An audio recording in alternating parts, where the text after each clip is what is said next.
अनुदान नहीं वेतनमान फोरम के प्रांतीय संयोजक प्रोफेसर रोशन कुमार के नेतृत्व में विधान परिषद शिक्षक प्रतिनिधि अफाक अहमद के आवास का घेरा डालो डेरा डालो कार्यक्रम के तहत वित्त रहित शिक्षकों ने किया। बिहार प्रदेश के विभिन्न क्षेत्रों से आए वित्त रहित शिक्षकों ने अपनी 3 सूत्री मांग अनुदान के बदले वेतनमान, बकाये अनुदान का एकमुश्त भुगतान शिक्षक कर्मियों के खाते में और सभी कोटि के अनुदानित संस्थानों की संबद्धता पुनः बहाल करने को लेकर किया, जिसके समर्थन में शिक्षक प्रतिनिधि अफाक अहमद भी शिक्षकों के साथ उनकी मांग को लेकर अपने आवास के सामने धरना पर बैठ गए। वहीं धरना पर बैठने के दौरान मीडिया से बातचीत के समय उन्होंने कहा कि जो शिक्षक सरस्वती के मंदिर का संरक्षक हैं, उनके साय में बच्चे अपनी शिक्षा की प्यास को बुझाते हैं, वो वर्षों से अनुदान के बिना अपने जीवन का यापन कर रहा है। यह सरकार के लिए काफ़ी शर्मनाक है।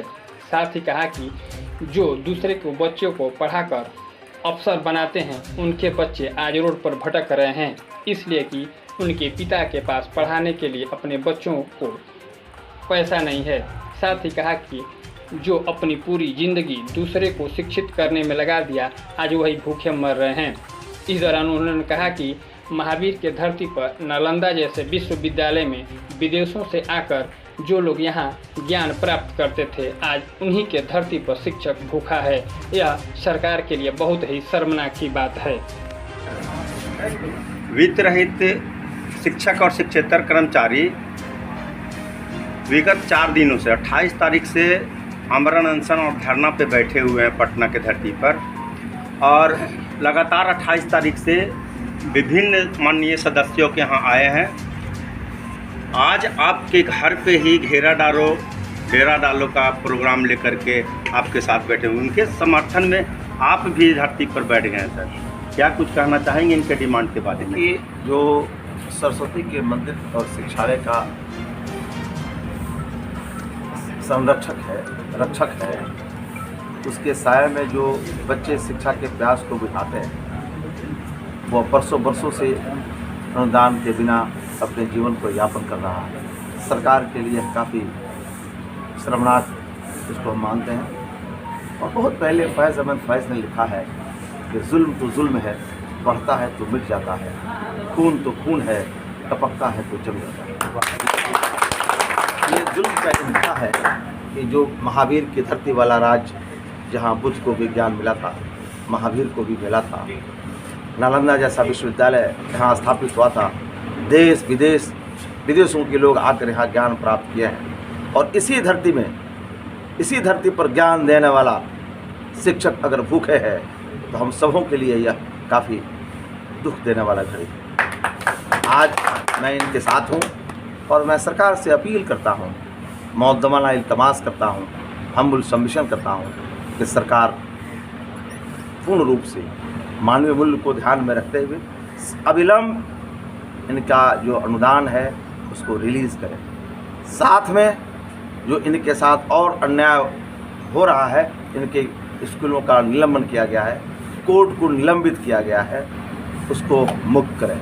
इन टीचरों के सम्मान में झारखंड में जैसे सरकार ने एक निर्णय लिया है, उस निर्णय को यहाँ बिहार में भी लागू करके इनको एक राशि प्रति माह जो वेतन के रूप में है इनके खाते में जाए, इनके बच्चों को परवरिश हो सके, इनके बच्चे भी पढ़ सकें। जो दूसरे के बच्चे को पढ़ाकर बड़ा ऑफिसर बनाता है, उसके बच्चे रोड पर बुवा रहे हैं, बकरी चरा रहे हैं, वो पढ़ाई से वंचित है इसलिए कि उसके पिता के पास पैसे नहीं। जबकि मूलभूत अधिकार है, शिक्षा का अधिकार मूलभूत अधिकार है। अगर अमीर का बच्चा पढ़ता है तो गरीब के बच्चे को भी पढ़ने का अधिकार है। लेकिन यह जो हमारे कर्मी हैं, वित्त रहित कर्मी जो हैं, उसके बच्चे आज रोड पर बुवा रहे हैं। ये बुढ़ापे की एज में आ चुके हैं और बुढ़ापा का लाठी जो है वो भी कमज़ोर हो गया है। क्या मैसेज देना चाहता है? सभी बीपीएससी को बहाल किया आपने, नियोजित टीचर को बहाल किया आपने, पंचायत शिक्षक को बहाल किया आपने, टोला सेवक को बहाल किया आपने, और जिसने अपनी पूरी जवानी की तवनाई को इस सरकार के सेवा में सर्फ कर दिया, लगा दिया, वो आज भूखे मर रहा है। इसलिए मैं निवेदन करना चाहता हूँ सरकार से कि सरकार सहानुभूतिपूर्वक मानवीय मूल्य को ध्यान में रखते हुए, ह्यूमन वैल्यूज़ को ध्यान में रखते हुए इकबाल ने लिखा है कि दर्द दिल के वास्ते पैदा किया इंसान को, ह्यूमन वैल्यूज़ के लिए पैदा किया है इंसान को, वरना अतात के लिए कम न थे खूब हो गया। पूजा करने के लिए मस्जिदों में सिर्फ नमाज पढ़ने के लिए हमने इंसान को पैदा नहीं किया है, बल्कि इंसान को पैदा किया है कि एक इंसान के दर्द को महसूस करे, ह्यूमन वैल्यूज उसके अंदर। मैं सरकार से अपील करता हूँ सर, इस धूप में, इस चिलचिलाती धूप में जो अपने बाल बच्चे को छोड़कर रोड पर बैठा हुआ है, सरकार अगर संज्ञान नहीं लेती है, इसका मतलब है कि ये सरकार बहरी हो चुकी है।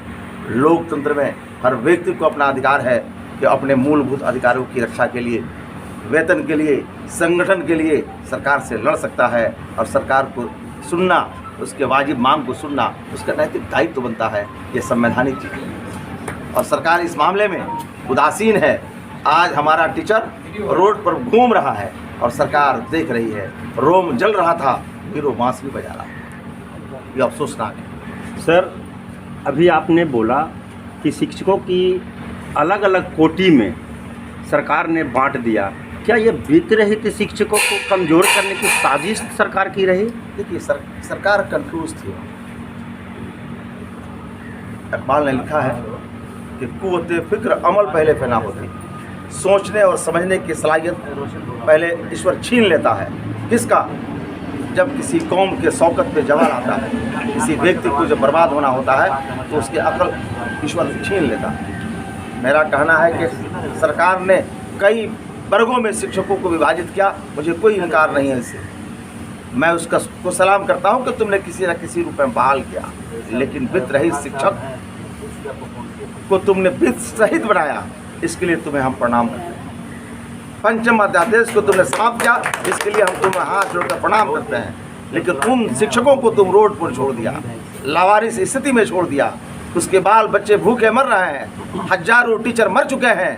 ठीक है, जैसे बोला इस आशे में, इस आशा और उम्मीद पर कि कल हमारा अनुदान मिलेगा, ये सोचते सोचते टीचर अपना दम तोड़ चुका है। ये सरकार को ध्यान में नहीं है, सरकार को सोचना होगा। इस अदालत की बात भी एक अदालत है, करो मेहरबानी तो अहले जमी पर, शायद लिखा है कि करो मेहरबानी तो अहले जमी पर, खुदा मेहरबान होगा अरसे बरी पर। इस अदालत के बाद भी एक अदालत है, इस सदन के बाद भी एक सदन है, वहाँ किसी का नहीं चलेगा। यहाँ तो आप ओक्का बोका तीन त्रोका लौका लट्टी करके हमको ढा कर पिटवा कर अलग कर सकते हैं, लेकिन उस अदालत में आप पकड़े जाएंगे। इससे काम कराते हैं, उसके पसीना सूखने से पहले उसका मजदूरी देना वाजिब है। हर हेल्दी समाज में सब समाज की पहचान है। ईश्वर भी कहता है, ऊपर वाला भी कहता है कि एक मजदूर का पसीना सूखने से पहले उसकी मजदूरी मिल जानी चाहिए। सरकार से अपील करते हैं, मौदमाना गुजारिश करते हैं, इल्तमास करते हैं, निवेदन करते हैं, हाथ जोड़कर प्रार्थना करते हैं कि हम शिक्षक प्रतिनिधि हैं, हमारे शिक्षक ईश्वर के प्रतिरूप हैं। इस लोकतंत्र में वो रोड पर घूम रहे हैं, मैं भी इस चिलचिलाती धूप में उनके साथ बैठा हूँ, उनके वेदना और संवेदना के साथ हूँ। सरकार सहानुभूति पर विचार करे और विचार करके जो 2 तारीख का फैसला उससे गवर्नमेंट को लेना है वो सकारात्मक ले, ताकि इनके चेहरे पर मुस्कान हो। और गांधी ने कहा था, अंतिम पंक्ति पर बैठा हुआ व्यक्ति